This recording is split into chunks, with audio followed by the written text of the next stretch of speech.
আসসালামু আলাইকুম প্রিয় দর্শক, চলে আসলাম এই মুহূর্তের আবহাওয়ার গুরুত্বপূর্ণ আপডেট নিয়ে।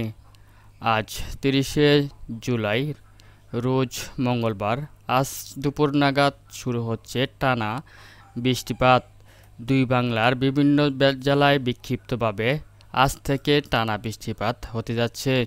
তো ভিউয়ার্স, আমি আপনাদেরকে এখন লাইভ চেক করে দেখাবো যে আজ মঙ্গলবার আগামী 24 ঘন্টায় কোন কোন জেলায় থাকছে বৃষ্টিপাত হওয়ার সম্ভাবনা। তো ভিউয়ার্স, আমি যদি আপনাদেরকে আজ দুপুরের দিকে নিয়ে যাই, তাহলে দেখতে পাচ্ছেন যে বেঙ্গল জোনের মোটামুটি বেশ কিছু অঞ্চল জুড়ে, অর্থাৎ পুরো বাংলা জুড়েই বৃষ্টিপাত লক্ষ্য করা যাচ্ছে। আমি দেখতে পাচ্ছি দুপুর 12টার পর থেকে পুরো বাংলা জুড়েই বৃষ্টিপাত লক্ষ্য করা যাচ্ছে। সাথে ভারতের কিছু অঞ্চল জুড়েও হালকা থেকে মাঝারি বৃষ্টিপাত লক্ষ্য করা যাচ্ছে। তো ভিউয়ার্স, এখন আমি আপনাদেরকে জানিয়ে দিব যে আগামী 24 ঘন্টায় বেঙ্গল জোনের কোন কোন এলাকায় থাকছে বৃষ্টিপাত হওয়ার সম্ভাবনা। তো ভিউয়ার্স, এখান থেকে আমি বৃষ্টির পরিমাণ সিলেক্ট করে নিলাম এবং এখান থেকে আমি 24 ঘন্টা সিলেক্ট করে নিলাম।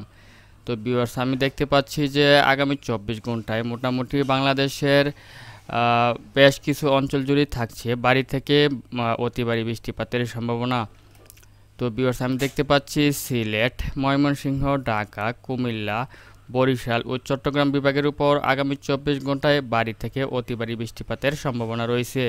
তাছাড়াও রাজশাহী, মেহেরপুর, খুলনা, বরিশাল ও রংপুর বিভাগেও থাকছে বিক্ষিপ্তভাবে হালকা থেকে মাঝারি বৃষ্টিপাতের সম্ভাবনা। তো ভিউয়ার্স, আমি এখন আপনাদেরকে আরও বিস্তারিতভাবে দেখাবো যে আগামী 24 ঘন্টায় কোন কোন জেলায় আসছে বৃষ্টিপাত। তো আমি দেখতে পাচ্ছি যে চট্টগ্রাম বিভাগের যেসব অঞ্চলে আগামী 24 ঘন্টায় হচ্ছে বৃষ্টিপাত, তার মধ্যে মানিকছড়ি, ফটিকছড়ি উপজেলা, হাটহাজারী, চিটাগং, রাঙ্গামাটি, বিলাইছড়ি, রাজস্থলী, লংগদু, তারপরে হচ্ছে সাতকানিয়া, রংছড়ি, থানচি ও কুতুবদিয়া ও চকরিয়াতে আগামী 24 ঘন্টায় ভারী থেকে অতি ভারী বৃষ্টিপাতের সম্ভাবনা রয়েছে। এছাড়াও আমি দেখতে পাচ্ছি কুমিল্লা, তারপরে হচ্ছে সেনবাগ, মতিরহাট, ফরিদগঞ্জ, লালমোহন, বরিশাল, মাদারীপুর, ফরিদপুর, লোহাগাড়া, যশোর, শৈলকুপা, তারপরে হচ্ছে পাবনা, নাগরপুর, সিরাজগঞ্জ, সিংড়া, রাজশাহী, মেহেরপুর, শান্তিপুর, তারপরে হচ্ছে সাতক্ষীরা, খুলনা, পিরোজপুর ও বরিশাল অঞ্চলেও আগামী 24 ঘন্টায় থাকছে ভারী থেকে মাঝারি বৃষ্টিপাতের সম্ভাবনা। এছাড়াও আমি দেখতে পাচ্ছি যে সিলেট বিভাগে আগামী 24 ঘন্টায় অতি ভারী বৃষ্টিপাতের সম্ভাবনা রয়েছে।